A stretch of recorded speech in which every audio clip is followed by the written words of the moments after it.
근데 보어가 모든 원자에 대해서 원자 모형을 제시한 건 아니고 제일 간단한 수소, 전자가 한 개니까 가장 설명하기 쉽잖아.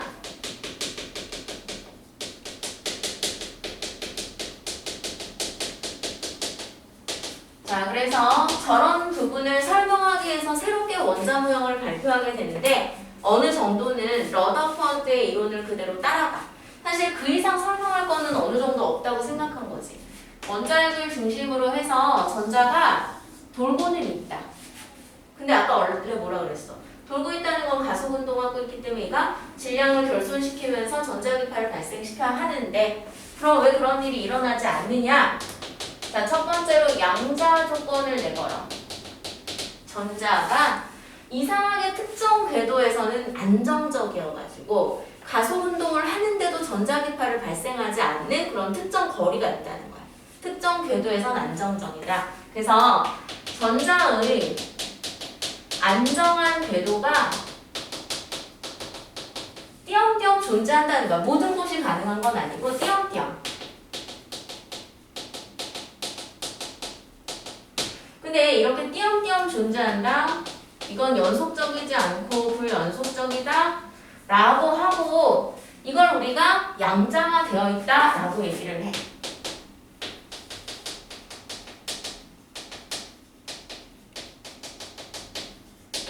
그래서 양자 조건, 양자되어 있다. 자, 그때 그 안정적으로 존재하는 궤도 번호를 화학에서도 사용하죠. 주양자수라고 하고 자, 전자가 여기 있을 수 있는 첫 번째 안정한 궤도야. 그럼 주양자수 1번. 그 다음에 여기 두 번째 궤도야. 주양자수 2번. 여기 세 번째 궤도야. 주양자수 3번. 이래. 근데 이게 전자가 1번, 2번에는 있을 수 있지만 이 사이에는 있을 수 없다는 얘기야. 또 2번, 3번 사이에는 있을 수 없다는 얘기야. 이 사이에 있으면 전자기파 발생하면서 결국에는 전자는 원자핵과 충돌할 거란 얘기지. 근데 이게 띄엄띄엄 존재한다는 거지 전자가 안정적으로 돌 수 있는 궤도수는 사실 무한대야. 가능해. 왜? 사실 원자핵으로부터 전자가 있을 수 있는 거리가 무한대니까. 자, 그래서 그 개수는 무한대다. 하지만 띄엄띄엄 존재한다. 근데 평소에 수소야 전자는 가장 에너지적으로 안정되게 있는 것을 좋아하고 그때가 언제냐면 N1에 있을 때 이때가 가장 에너지적으로 안정되어 있다. 바닥 상태다 라고 얘기를 하죠. 근데 얘가 외부로부터 에너지를 좀 받았어. 흡수를 했어. 뭐 빛에너지를 흡수한다거나 아니면 열에너지를 흡수한다거나 아니면 뭐 어떤 전기장을 걸어준다거나 전기력을 준다거나 그래서 얘가 에너지를 흡수하면 더 높은 궤도로 갈 수 있어. 자, 그러면 들뜬 상태라고 하지. 근데 들뜬 상태에 있는 거 별로 좋아하진 않아서 뭐 한 10의 마이너스 8제곱초 정도 잠깐 있대요.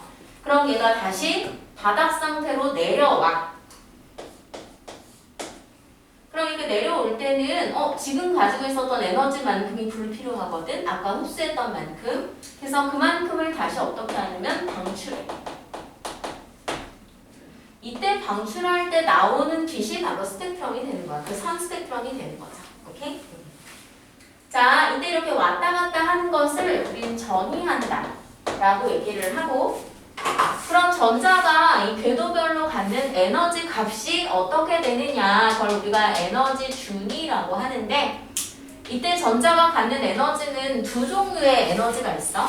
하나는 돌고 있으니까 속력이 있어. 무슨 에너지? 그렇지. 자, 그 다음 또 하나가 무슨 에너지?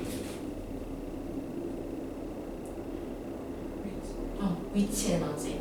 물론 만류력에 의한 위치 에너지는 아니야. 전기력에 의한 위치 에너지죠. 그래서 전기 포텐셜 에너지.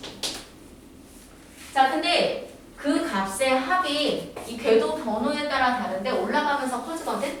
그 관계가 마이너스 n 제곱분의 13.6 전자 볼트. 자, 이거 전자 볼트라고 하는데 에너지 단위 줄 단위랑 똑같은 단위인데 전자 한 개가 가지고 있는 에너지가 너무 미세하잖아. 그래서 줄은 너무 큰 단위야. 그래서 뭐 이건 외울 필요 없지만 1 전자 볼트는 1.6 곱하기 10의 마이너스 19제곱 줄 하고 똑같아. 자, 이런 식이니까 그러면 무한대에 있을 때 그때 비로소 에너지 준위가 얼마? 제로. 근데 무한대 있을 때 제일 높이 있는 거니까 에너지 클 거 아니야? 그럼 걔보다 이렇게 가까운 곳에 있을 땐 에너지가 작은 거지. 자, 이걸 통해서 안정성도 설명할 수 있고 일단은 선 스펙트럼이 왜 나오는가도 설명할 수 있어. 이게 궤도의 가지수는 되게 많긴 하지만 얘가 있을 수 있는 궤도가 촘촘하진 않기 때문에 이때 차이만큼 에너지가 방출하는데 그 진동수나 파장이 아주 연속적이진 않다는 거지. 그래서 선 스펙트럼 나온다. 그러면 그 선 스펙트럼 나올 때 나오는 진동수는 과연 얼마의 크기인가? 그게 바로 진동수 조건이야. 자, 어떤 식이냐면 만약에 전자가 n번 궤도에서 n번 궤도로 전이해. 그럼 전자가 n번 궤도에서는 이 n만큼 에너지를 가지고 있을 거고 n번 궤도에서는 이 n만큼 에너지를 가지고 있을 텐데 이게 그러니까 더 들뜬 상태에서 좀 더 바닥 상태로 가는 상황이라 치면 이 에너지가 더 크지. 그러면 남는 에너지가 더 적을 테니까 그 불필요한 만큼이 바로 전자기파, 빛으로 방출된다는 거야. 그때 방출되는 빛 에너지, 사실은 빛이라는 것은 우리 이제 맨 마지막 단원에서 배우겠지만 광자라는 빛 에너지 입자의 모임이라고. 그래서 얘를 빛 에너지라고 하기도 하고 광자의 에너지라고도 해. 근데 그 에너지가 진동수 프리퀀시에 비례해요. 그 비례 상수가 H, 플랑크 상수야. 뭐 이 값은 뭐 6.6 곱하기 10의 마이너스 34제곱인데 외울 필요는 없어. 자, 그런데 우리 10단원에서부터 이제 공부하겠지만 빛은 또 파동적 성질도 갖고 있거든. 파동이거든. 그럼 파동은 전파 속도 V가 F 람다야. 근데 빛의 속도 우리 C 쓰잖아. 그럼 C는 F 람다. 람다 파장이야. 그럼 F는 람다분의 C. 이렇게 표현이 가능하지? 근데 이게 얼마만큼? 바로 에너지 준위 차이만큼. 그러니까 n번 궤도와 n번 궤도의 에너지 차이만큼 방출된다. 그래서 그거에 맞춰서 진동수가 나오는 거고 그렇기 때문에 한 종류의 원자라면 안정한 에너지 준위가 이렇게 정해져 있어서 나오는 선 스펙트럼도 정해져 있다는 거고 근데 사실 특히 그러면 흡수 스펙트럼이나 선 스펙트럼이나 이 원자의 종류가 같으면 같겠지. 왜냐면 원자핵을 중심으로 해서 1, 2, 3 이런데 전자가 2번에 있다가 1번으로 떨어질 때 방출하는 선 스펙트럼이나 전자가 1번에 있었는데 주변에서 빛을 흡수해가지고 2번으로 올라갈 때 그 흡수하는 빛 에너지나 어때? 같잖아. 그래서 방출 스펙트럼이나 흡수선 스펙트럼이나 똑같은 데다가 그게 원자의 종류에 따라서 정해져 있다는 거지. 그래서 그걸 가지고 우리가 저기서 방출하는 선 스펙트럼이나 흡수하는 스펙트럼을 가지고 이 원자의 종류도 알아낼 수 있겠죠. 자, 그래서 진동수 조건. 우리 교재에 보면은 빈칸이 있는데 그 83페이지 빈칸에다가 모두 얘를 적어주면 돼. H 람다 분의 C.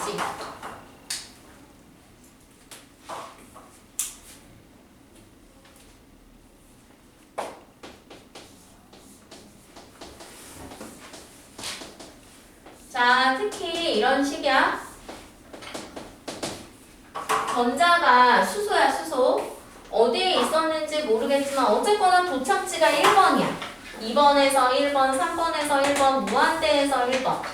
이때 방출하는 선 스펙트럼 영역, 진동수 꽤 크고 우리 눈에 안 보여. 자외선 영역이고 이 선 스펙트럼들 라이먼이라는 과학자가 찾아냈기 때문에 라이먼 계열이라 그래.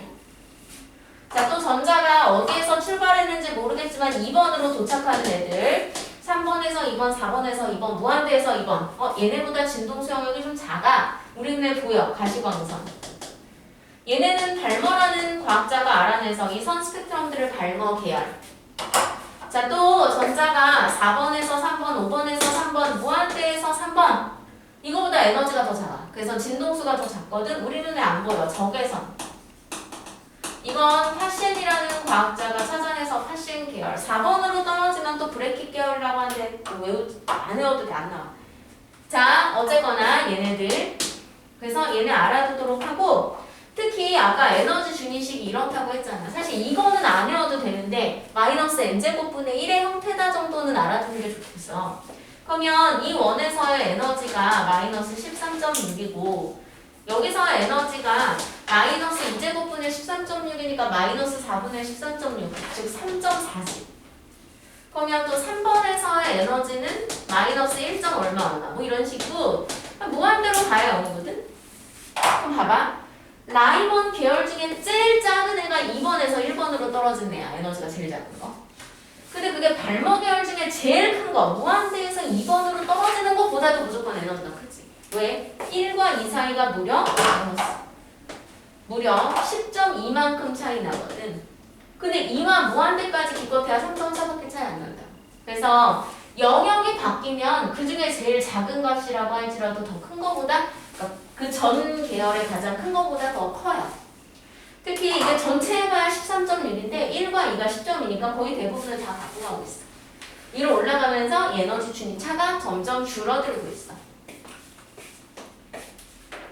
자, 그래서 여기까지. 그럼 잠깐 쉬고 다음으로 나갈게.